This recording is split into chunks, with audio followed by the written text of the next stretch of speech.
Hello, welcome to Emotional Badass, where Moxie meets Mindful. I'm Nikki Eisenhower, your host, life coach, and psychotherapist. And on today's episode, we're discussing fight, flight, freeze, and fun.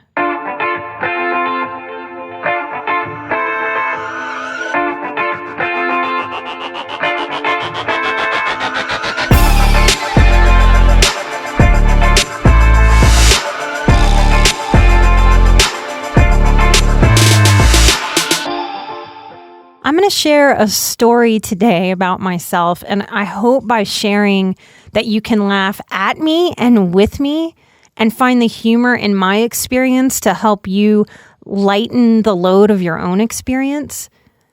This story is one that really highlights how important, I would say essential, it is to understand your triggers. And if we don't understand our triggers, we will feel like an emotional mess. So I'm going to share this experience, and it sounds kind of ridiculous. Even when I was taking notes on this, I thought, wow, this sounds like such a small, ridiculous thing. But this is really where a lot of our trauma shows up and where a lot of us struggle to explain to ourselves and then to the people around us what exactly is going on. So I want to help eliminate the crazy making that can ensue when we get triggered. So here's a little bit of background because I'm actually going to talk about me getting a pedicure. Now, this was many years ago, pushing maybe 15 years ago. And so as a young woman growing up, I saw what I thought were very fancy women going to get nails done. And when my mom started to go and get her nails done, and as a tween, as I'm starting to pay attention to this, what I was watching and observing as the little HSP empath that I was that anytime there was someone to impress, my mother wanted to get her nails done. And that wasn't just about, I want my hands to be clean and fresh and feel good. That was about, I want to show people that I have enough money to do this. Okay. So there was a lot going on, a lot of energy around the woman in my house going to get her nails done. I was paying attention to things like that because we didn't have money for field trips or for just the little things that we need like throughout life. Money was always tight and always an issue. So it was interesting to me to witness what my parents chose to spend money on. So as I started playing with being a grown woman, because that's what we do when we're leaving our childhood and growing into being an adult, I felt like I was trying on being an adult woman like one might try on an outfit or a costume. Trying on different personas to help me figure out who I was and who I was going to grow into. Who am I supposed to be? And if you're similar to me, I think a lot of us go through that as we're aging up, especially when we come from a lot of dysfunction. We feel like pretend adults. And I felt this way as a very young woman, as a teenager starting to go, and every now and then for an occasion like a dance, get my nails done. But this was years later. I was in my early 20s. I was working as a counselor. I had a fair understanding of trauma, of triggers, of what I was dealing with my nervous system as I was doing my own work to heal myself as I was working in an addictions clinic. So I went with a coworker who is also a therapist and a good friend of mine who knows my story. So I sit down at this nail place that I'd gone to before, and a man walked up. Now, immediately, now looking back, I know that it was an intuitive no. But in that moment, I felt a no. I made kind of a stink face internally and thought no. And then I chastised myself. I am a feminist. I like and love men. How sexist of me to have a funny feeling because a man sat down to work on my feet. That was where my mind went. Now, that's a very important moment. It's an easy moment to glaze over because many of you that are listening to the shows, many of you that are listening to this episode are empaths, and you're just starting to figure out what that means to your present day, and it will explain a lot of your past. That was an intuitive moment for me, and as I move through my story, you will figure out why. So as I dismissed my own intuition and talked myself out of it.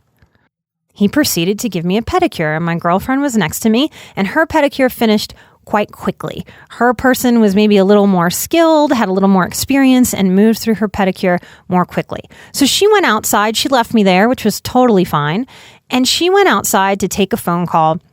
And this guy was so slow. She walked in once or twice to check on me. And the first time I was like, yeah, it's just going slow. And so she went, okay, I'm going to go make some other calls. So she went and made some other calls and piddled around. And what happened next was that I got triggered. Now, how do I get triggered in a pedicure? The man cut my foot. And that happens sometimes when you're getting a pedicure. That's why the instruments are all sterilized. That's why we have baggies in the bottom of the basement to keep everything very clean when you go to a reputable place. And so a little snip here and there, a little cut sometimes, if you do your own nails, that just kind of happens. So it's not a big deal. But what happened was that I froze because he cut me pretty good and it was bleeding and he didn't acknowledge it. And I froze.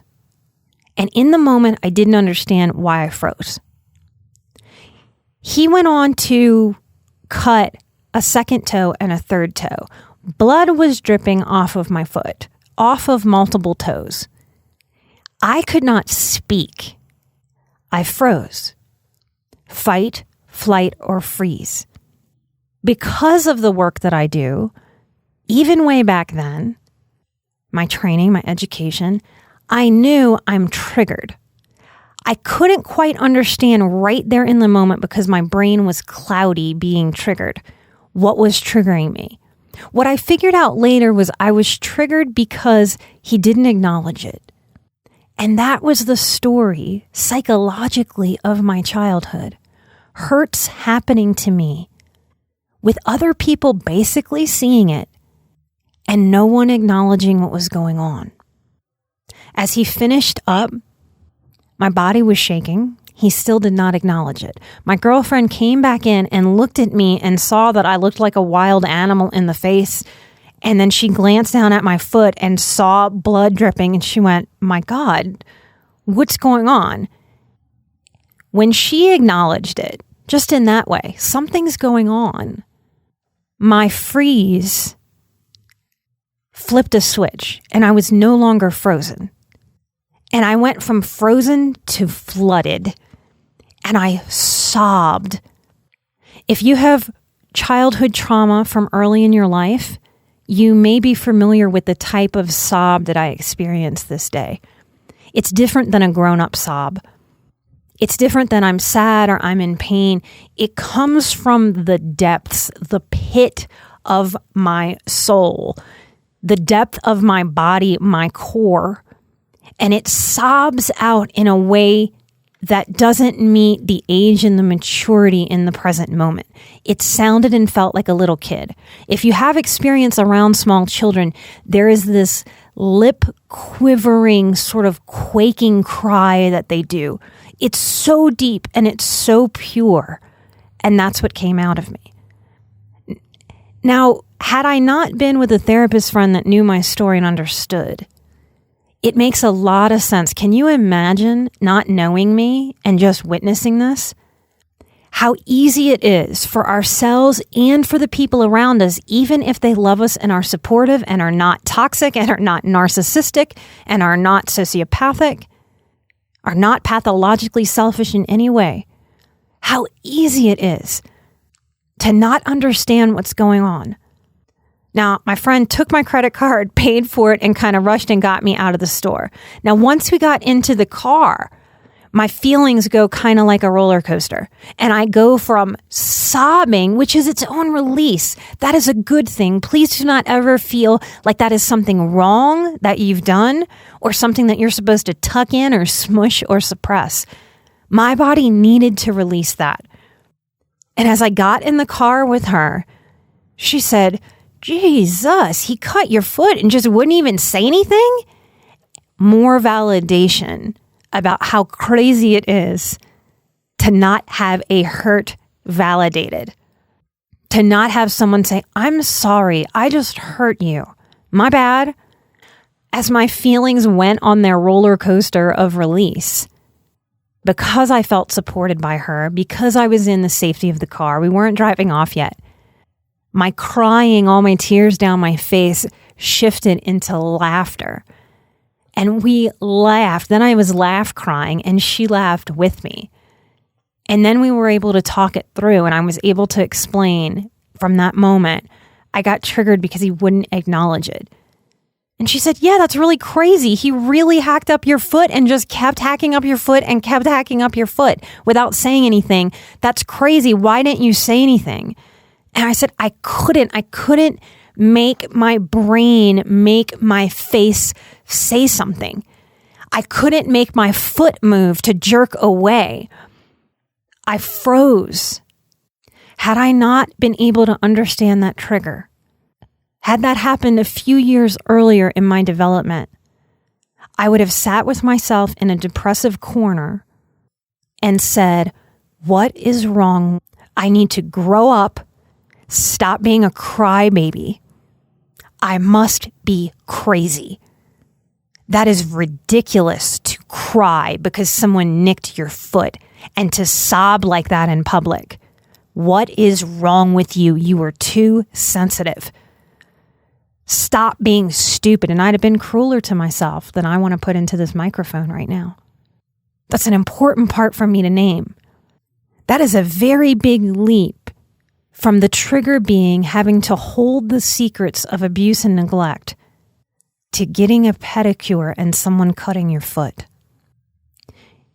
That is the work that I do with people very often, is listen to their stories of getting triggered. I have a knack for it within myself and with other people of saying, hey, can I maybe help shine some light on why that happened to you? What your response was and where I think that triggers come from. I have heard thousands and thousands and thousands of stories about people being triggered in the course of my career. So I have connections in my brain of where those triggers that seem to connect to nothing. You're getting a pedicure? How does that relate to your trauma? And I know how to relate it to our trauma. It is essential that we understand our triggers. If I hadn't been able to understand my trigger there, even the trained therapist sitting next to me witnessing it didn't pick up on all of it. It has only been in deeply, radically, expansively understanding my triggers that I have been able to stop that destructive, dysfunctional scene of sitting with myself in the dark, beating the crap out of myself for not A, being like other people, for being kind of a ninny baby, and judging the crap out of my sensitivity and my inability to control my nervous system. And no matter what fluffy language you like to put around it, there's so much messaging in our world that we should be able to control our nervous system and we should be able to control our emotions. And I buck that hard. Nervous systems don't respond to logic very well once they're activated. Logically, cognitively, I knew to my core even 15 years ago that I can stand up and walk out of any room. My nervous system didn't care that my head had that knowledge. It couldn't hear that knowledge. I knew to the core of my being, even way back then, that I had every right to tell someone, I don't want you to touch me. Stop. Leave me alone. That's enough. Once my nervous system was activated, and it was activated in a flash, my brain could not get my nervous system to hear that message. My brain could not make my lips form those words.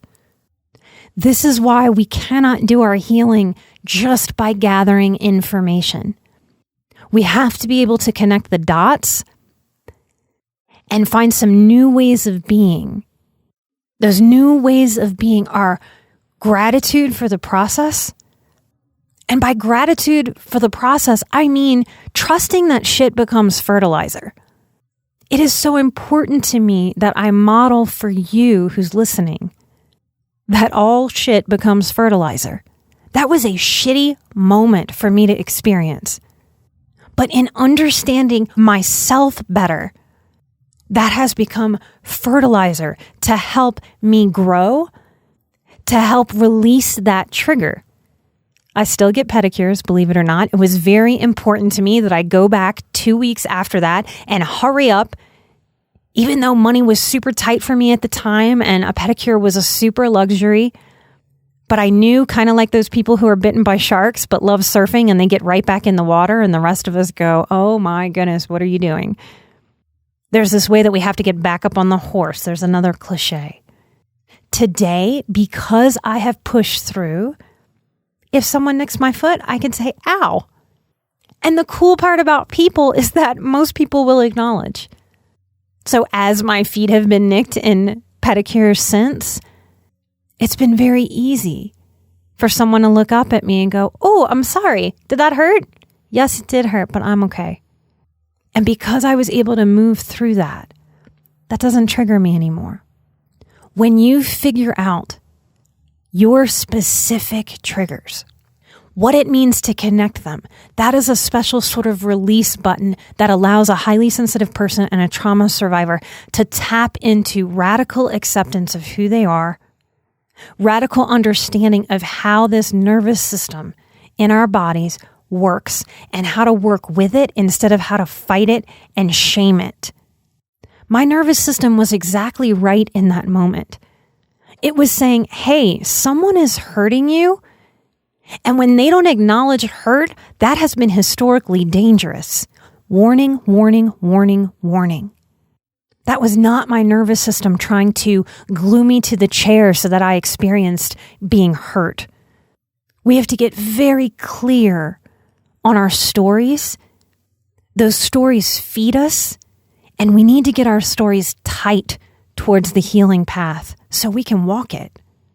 It's important for me to make the point that very shortly after that hurt, that I was able to laugh. Laughter is such a release. And it's funny, y'all. Sure, it's a little heartbreaking. Sure, we don't want to see anybody in pain, but it's kind of funny. Can you connect to that sense of lightness and laughter about it? Life is ridiculous in this way. It's funny. It's funny to me that everyone in that nail salon was thinking, what in the hell just happened? They have to go on with their lives, never knowing, unless maybe they're catching this episode all these years later. It's okay to laugh. Our bodies need us to laugh. And when we laugh at the darkness, it gets brighter. I hope that this episode helps you have more compassion and more empathy for the times in your life that you have been triggered historically, or maybe you're being triggered right now. I am currently accepting new clients. I have a few more spaces. If I am accepting new clients on my website, that's always up to date. You are welcome to sign on to work with me for one session or for extended work. If there is something that you don't understand about yourself, maybe I can meet you and help you sort that out. Everything can be sorted and understood when we look through the right lens.